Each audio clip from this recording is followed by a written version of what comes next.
So hello dear student, কেমন আছো? I hope শুধু ভালো নয়, প্রত্যেকে ভীষণ ভালো আছো। স্ক্রিনের উপর একটা কোশ্চেন দেখা যাচ্ছে, তাই না? সো এই প্রশ্নটা আমরা প্রথমে মন দিয়ে পড়বো, বুঝবো, তারপর অঙ্কটা করব।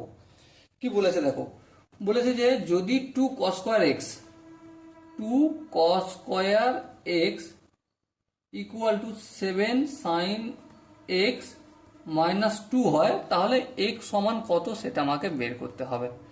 চলো ফটাফট করে বের করব, কিন্তু তার আগে একটা কাজ করব। টুটা থাকবে, কস স্কোয়ার এক্স মানে কি 1 - sin² এটা লিখতে পারি, হ্যাঁ লিখতে পারি। ডান দিকে যেমন 7 sin x আছে তেমন লিখলাম, -2 আছে রেখে দিলাম।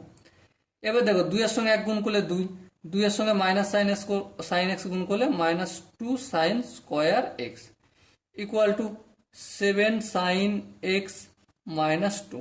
বেশ, এবার আমি একটা কাজ করব, যা বাম দিকে রয়েছে সব ডান দিকে নিয়ে চলো, তাহলে এদিকে 0 পড়ে থাকবে।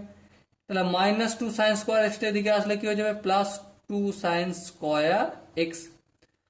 এখানে যেমন 7x আছে তেমন 7 sin x লিখে দিলাম। এখানে দেখো -2 আর এটা প্লাসটা অপোজিট দিকে গেলে মাইনাস হয়ে যাবে, তাহলে -4 হবে। হ্যাঁ, এবারে সিম্পলি লেজামূলক ফ্যাক্টর করে দেবো, 2 sin² x -8 sin x plus sin x।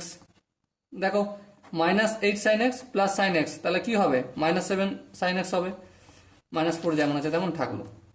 এবার দেখো 2 sin x কমন নেবো, হ্যাঁ, তাহলে এখান থেকে কি পড়ে থাকবে, sin x পড়ে থাকবে।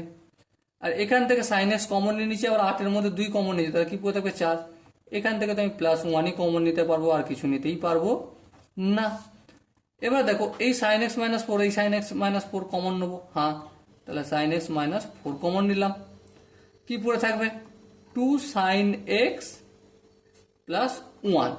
তার মানে জিরোর ভ্যালু দুটো পেলাম, একটা হচ্ছে sin x -4 ইকুয়াল টু 0, আর একটা 2 sin x plus 1 equal to 0। ওকে, আচ্ছা এখানটা প্লাসই আছে তো,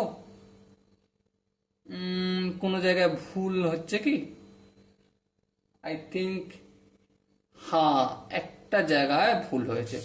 আচ্ছা এখানে দেখো প্লাস ছিল তো, এটা তো বাম দিক ডান দিক করে না, তাহলে তো প্লাসই থাকবে। হ্যাঁ, তাহলে এটা এটা কি হবে, এটা প্লাস হবে, এটা হবে মাইনাস। ঠিক আছে, এটা প্লাস থাকবে, এটা হবে মাইনাস। এবার যদি তাই হয় তাহলে এখানটা মাইনাস হবে, আর এখানটা মাইনাস হলে এখানটা প্লাস হবে। আচ্ছা এই দুটো থেকে এটা প্লাস মানে এটাও প্লাস হবে। হ্যাঁ এবার ঠিক আছে, এবার এটা প্লাস মানে এটাও প্লাস, আর এটা মাইনাস। সরি একটু তাড়াতাড়ি করতে যা মেবি ভুল হয়েছে হয়তো, ঠিক করে দিলাম। ওকে, এটা মাইনাস হবে আর এটা হ্যাঁ প্লাসই থাকবে। তাহলে দেখো এখান থেকে sin x এর ভ্যালু কত বেরোলো, -4। এটা সম্ভব? সম্ভব না, এটা রিজেক্ট হয়ে যাবে। কারণটা কি, কারণ sin x এর ভ্যালু কত হয়, 0 থেকে 1 পর্যন্ত হয়।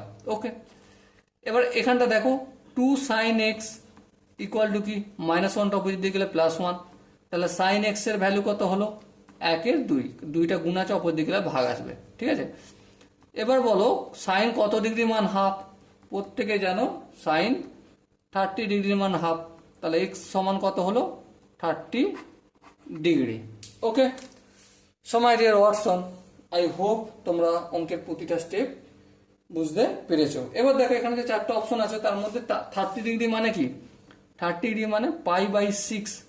আর আই হোপ তোমরা জানো যে 180 ডিগ্রি মানে পাই, তাহলে 1 মানে π/180, আর 30 মানে পাই ইন্টু 30/180। 30 1 30, 36 180, তাহলে π/6। ব্যাস এটাই করে দিলাম আমি। ওকে, সো ডিয়ার স্টুডেন্ট, আশা করি এই কোশ্চেনের প্রতিটা স্টেপ বোঝা গেছে। যদি কোনো জায়গায় কনফিউশন থাকে বা ডাউট থাকে তাহলে কি করতে হবে, ডেফিনেটলি কমেন্টে জানাতে হবে। ওকে, সো ডিয়ার স্টুডেন্ট, দেখা হচ্ছে পরবর্তী সেশনে। ততক্ষণ পর্যন্ত ভালো থেকো, সুস্থ থেকো এবং জয় হিন্দ।